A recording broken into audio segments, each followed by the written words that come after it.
आप तो इस पीढ़ी के बच्चे इस दर्द को नहीं समझ पाओगे।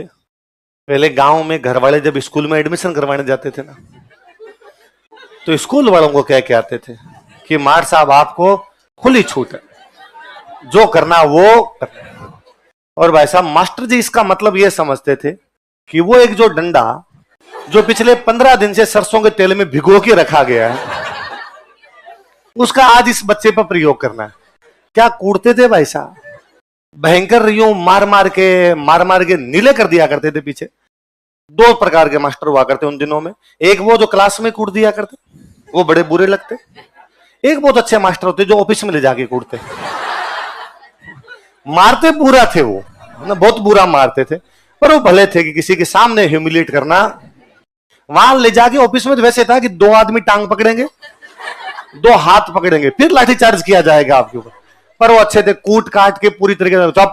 अब बच्चा रोता, पर ऑफिस दूर होता तो रोने की आवाज भी सुनती। तो पानी पी, मुंह दिलाते, पानी पिलाते, बैठ। थोड़ी देर में सुबकियां उबकियां बंद हो जाती, फिर आजा क्लास में।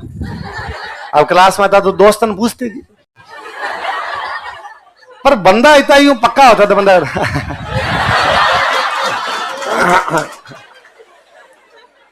दो डंडे, और तेरे को पता है भाई के 2 डंडों से तो कोई फर्क भी। मास्टर जी समझ रहे होंगे, एकदम मार लें, 2 डंडों से क्या फर्क पड़ता है। अब भाई ये तो कैसे बताए कि आज मैं रात को ऐसे नहीं सो पाऊंगा, ऐसे ही सोना पड़ेगा पूरी रात मेरे को। पीछे भाई साहब यूं नीला कर दिया मास्टर जी। तो पहले ये दर्द हुआ करता था जी कि घर वाले यूं छूट दे के आते और घर वालों को आगे बता देते कि मास्टर जी ने पीट दिया, तो घर वाले और पीट देते। तब मुझे कई बार लगता है कि आजकल घर वाले कितने केयरिंग हो गए हैं, बच्चों का कितना ध्यान रखते हैं। बच्चों के कोई थोड़ा सा यूं कर दे तो घर वाले मम्मी पापा समेत जूतों के जाके चढ़ते हैं, हमारे लाडले राजकुमार के कैसे हाथ लगा दिया आपने।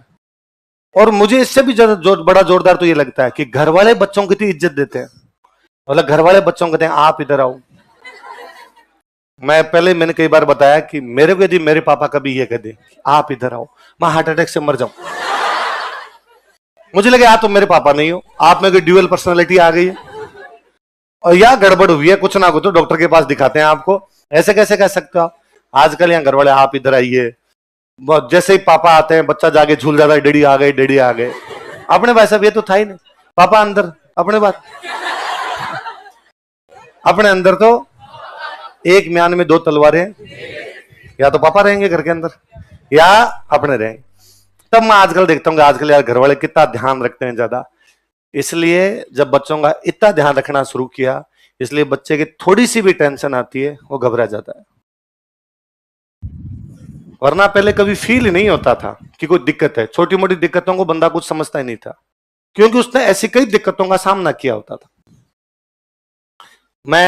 आप जब बच्चों को देखता हूं कि आपका एडमिशन करवाने के लिए घर वाले साथ आते हैं, मुझे लगता है इसने 12th की है, इसका एडमिशन करवाने के लिए घर वाले साथ आए हैं। और घर वाले यूं पूरा पीजी देखेंगे, तुम्हारा खाना कैसा मिलता है हम खा के टेस्ट करेंगे।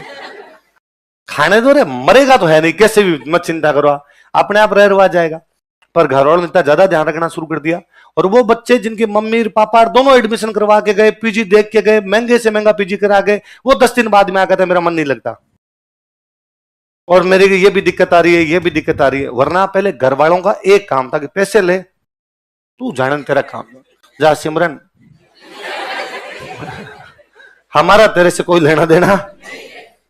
मैं 10th क्लास पास की थी, 10th के बाद घर वाले बीकानेर छोड़ के गए, तो सामान लेके उस दिन आए थे, तब घर वाले सामान रख के गए, एक रूम दिलाया किराए पे। अब का मतलब मकान मालिक से बात की, मेरा सामान ऊपर रखा, 15 मिनट बाद पापा ने कहा मेरी बस है, अब तू जाने तेरा कमरा कैसे जचाना है, किताबें कहां से लानी है कहां से नहीं लानी, तेरा काम जाने। अब मेरे को तो ये भी नहीं पता बीकानेर में बुक्स कहां मिलती है। मकान मालिक ने कहा हम दिलवा देंगे, मत चिंता करो। दूसरे दिन, अगले दिन सैटरडे था, उसके अगले दिन संडे था, तो सैटरडे को मैं क्लास बिना बुक्स की चला गया, रफ रजिस्टर लेके चला गया। संडे के दिन मैंने, स्कूल वालों ने कहा भाई बुक्स लेके आओ, मैं कल ले आऊंगा। मैंने मकान मालिक को जाके कहा कि भाई बुक्स कहाँ मिलेगी, उनका सीधे सीधे जाओ, आगे एक दुकान आएगी।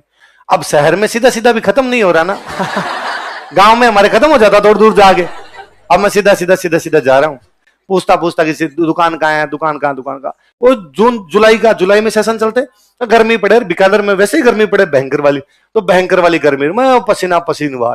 फाइनली एक दुकान पे पहुंचा, वो दुकान गंगानगर के कोई थे, उनकी दुकान थी। मैं उधर गंगानगर वाले बेल्ट में 10 तक पढ़ा हुआ था, तो मेरी बोली वो थी, टोन वो आती गंगानगर वाली। तो मैंने जैसे बोली तो जाके हिंदी थी मेरी तरफ से, तो पर हिंदी भी आती नहीं थी अपने, वो बीच में आती वो साथ में। तो उसने मेरे को जाते क्या गंगानगर का है, मैं गंगानगर का नहीं हूं, तो जिला तो बीकानेर लगता है, पर उस नहर वाले बेल्ट का ही हूं, आपने सही पहचाना है। हाँ बता, बैठ जा आराम से, पसीना वसीना पहुंच ले, पानी पी ले। पानी मैंने पिलाया आराम से। क्या चाहिए? मेरे को बुक्स चाहिए, 11th की साइंस की बुक्स चाहिए, मैथ सब्जेक्ट है मेरे पास, उनका मैं बुक्स वगैरह दे दूंगा। फिर उन्होंने मेरे को कई दरियों बिठा के, पहले क्या लोग ये भी कि भाई आपका कोई कुछ भी नहीं लगता, फिर भी आपको समझाना है। पहली बार आया भी, हाँ ध्यान रखना है। कौन सी स्कूल में? मैंने स्कूल का नाम बताया। उसमें विशेष ध्यान रखना है। क्यों? उसमें लड़कियां पढ़ती है। मैं इतना फूट रहा नहीं हूं मैं कि कोई चुरा के ले जाएगी वैसा, ये वाली आप टेंशन ही मत लो, अपने भी दूर दूर तक कोई जादू नहीं हो सकता ऐसा। पर मुझे लगता है उस आदमी को कितना स्नेह था मेरे से, कि मैं किताब की दुकान में बैठा था और उसने मेरे कहा तेरे पास पैसे नहीं हो तो भी मेरे से बुक्स लेके जाना, तेरे कभी टेंशन नहीं होनी चाहिए, यहाँ पे दूर से देख मैं तेरे गांव के पास का ही हूं और हूं। तो हम सीखते, इसे ह्यूमन बिहेवियर सीखते कि किसी आदमी से उधार भी कैसे लेनी है, किसी आदमी से आपको बात भी कैसे करनी है।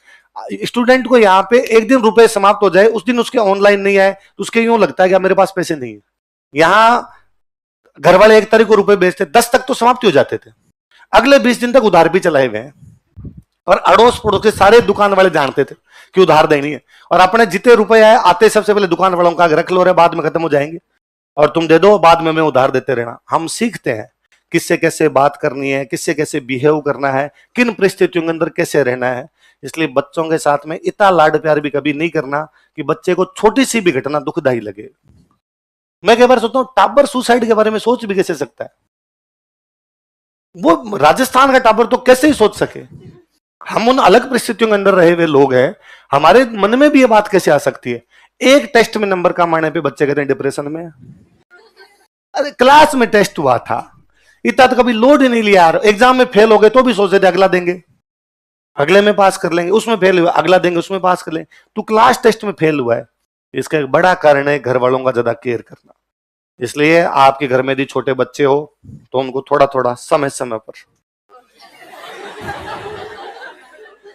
समझ गए ना मेरी बात? मैं बोल तो नहीं सकता यहां पे, अभी कोई वीडियो वायरल कर देगा, देखिए कैसे नृशंस मनुष्य हैं। छोटे बच्चों के प्रति क्या व्यवहार अपनाने के लिए कह रहे हैं, पर आप समझ गए ना, लाड करना है जी, थोड़े थोड़े दिनों में लाड करना। लाड तो समझते हो? चलो कुल मिला के उधर पूछा किसके बेटे तुम, कि जब मैं जसवंत सिंह ने पूछा किसके बेटे हो, आस्करण जी का। आस्करण जी ने कहा खुली छूट, आप जो दंड देना चाहो दो। पूछा जसवंत सिंह ने, भाई कल क्या बात हुई थी, क्या कर दिया था, क्या नहीं किया था। उसने दुर्गादास कहे कि इन्होंने हमारे खेत में ऊंट घुसा दिए, वो जो बंदा खड़ा वो कहे कि नहीं ये गालियां निकाल रहे थे। फाइनली जसवंत सिंह इंटेलिजेंट रह जाते, उनके समझ में आ गया कि इस लड़के गलती नहीं, अपने आदमी गलती है। तो उन्होंने बातों बातों में उनके मुंह से निकला कि अरे वो कल उस बंदे को कैसे मार दिया था। अब दुर्गादास की जो दूसरा भाग के आ गया था उस पर नजरें थी पूरी, ये भागा था कल गालियां निकाल के अपने को। तो दुर्गादास ने भरे दरबार में अपनी तलवार निकाल के उस दूसरे वाले को मारा। लो सर रिप्ले दिखाता हूं कल कैसे मारा था। और जसवंत सिंह को लगा मेरे दरबार में मेरी आंखों के सामने मेरे बंदे को काट दिया, लड़का यार क्या नीडर लड़का है। और उनका अरे दुर्गादास कल से तुम यहां बैठोगे। आस्करण जी उसके बाद में पूरी जिंदगी दुर्गादास किसके साथ में रहे थे? जसवंत सिंह। फिर जसवंत सिंह मरे तो अजीत सिंह को राजा बनाने के लिए कितने साल तक लड़े? देखो